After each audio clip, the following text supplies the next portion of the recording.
பார்க்குற நூல் வந்து விவேக சூடாமணி. விவேக சூடாமணியில முதல் 2 பாட்டை என்ன வந்து பார்த்தோம் அப்படின்னு சொன்னா, ஞானம் அடைதல் மனிதனோட இயல்பு அப்படின்றத வந்து பார்த்தோம். இப்ப நம்ம பார்க்குற ஸ்லோகம் 8வது ஸ்லோகத்துல வந்து நம்ம வந்து ஆரம்பிக்கிறோம்.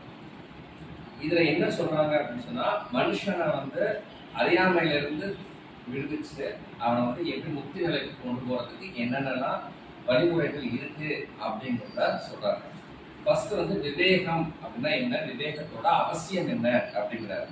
அப்ப விவேகம்னா என்ன அப்படின்னு சொன்னா, எது நித்தியமானது, எது அனித்தியம், அதாவது எது நிலையானது, எது நிலையற்றது அப்படின்னு ரெண்டையும் புரிஞ்சுக்கிற தன்மை நம்மளுக்கு வந்துச்சுன்னா அதுக்கு பேர் தான் விவேகம் அப்படிங்கிறாரு. அதாவது எது அழியக்கூடியது, எது அழிவில்லாதது. இந்த வேறுபாட்டை நம்ம புரியாத வர நம்ம திருப்பி மாயை அப்படிங்கிறத வந்து சிக்கி சுழற்ற திருப்பி பிறவி எடுத்துக்கிட்டே இருக்கும். அதனால நம்ம ஞானம் வேணும் அப்படின்னு நம்ம நினைச்ச வரை முதல்ல நம்ம தெரிஞ்சுக்க வேண்டியது விவேகம். அழியக்கூடியது எது, அழிவில்லாதது எது அப்படிங்கிறது தான் பார்க்கிறோம். அப்ப விவேகத்தின் அவசியம் முதல் படி. ரெண்டாவது என்ன சொல்றாங்க அப்படின்னு சொன்னா, குருவின் உபதேசம் அப்படிங்கிறாங்க. இது முதல்ல எது அழியக்கூடியது, எது அழிவில்லாதது அப்படிங்கிறத யார் வழிகாட்டுவா அப்படின்னு சொன்னா, குரு தான் வழிகாட்டுவாங்க. வேதம் எல்லாத்தையும் நம்மளுக்கு கொடுத்துருக்கு.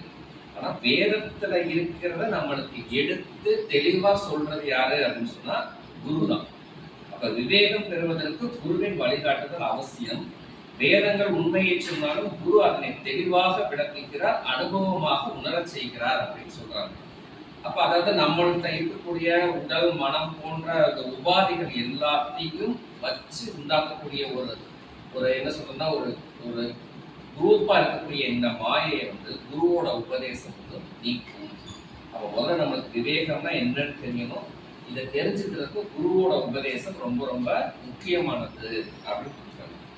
இந்த குரு என்னென்னலாம் பண்றாரு அப்படிங்கும்போது அவர் நம்மளோட ஆத்மாவோட இயல்பு என்ன அப்படின்னு முதல்ல நம்மளுக்கு வந்து புரிய வைக்கிறாரு.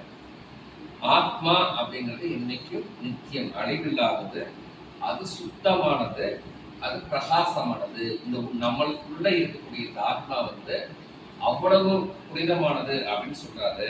அதே சமயத்துல இது உடல் அல்ல, மனம் அல்ல, புத்தி அல்ல அப்படிங்கிறத புரிய வைக்கிறது யாரு? குரு.